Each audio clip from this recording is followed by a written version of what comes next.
Hey guys, what's going on?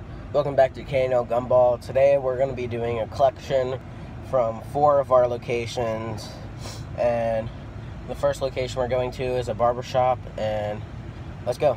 Alright guys, I just collected from our barbershop location and it was about 20 bucks. It's been there for 2 weeks and I didn't count it exactly. We're gonna total everything up in the end, but the gumball wheel wasn't spitting out any gumballs because it was jammed. So I took all the gumballs out, and then now it's just candy. And now we're going to our cleaners location, and I'll see you there. Alright guys, so we just collected our cleaners location, and I'm sorry I didn't film. It's a little awkward going in there and filming.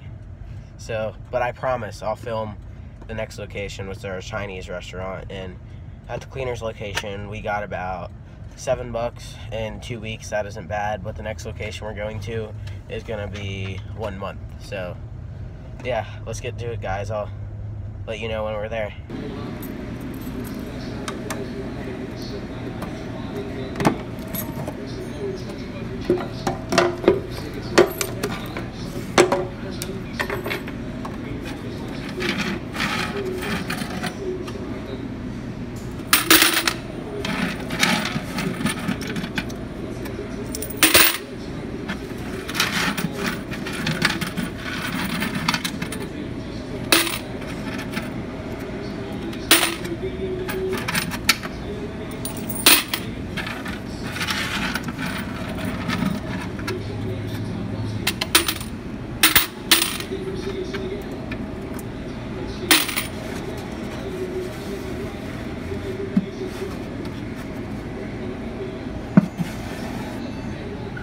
Alright guys, just finished up the Happy Beta location, and now we're going to our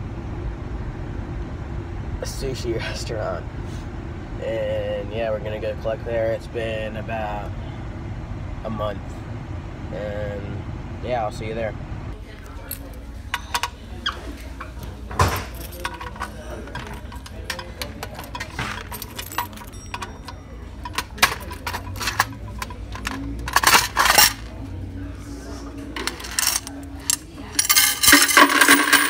Now we're gonna go get product for our vending machine business over at BJ's, and I'll let you know when we're there. Alright guys, we got the stuff. We got mini gumballs, and then 3 Skittles, and then peanut M&Ms. So this is how much we made total, and I'm really bummed about this. We got $42, and yeah, it's not good at all for 4 locations. Alright guys, make sure to leave a like, subscribe, and hit that notification bell. And thanks for sticking with me today, and hopefully you made it to this part. And yeah guys, have a great day.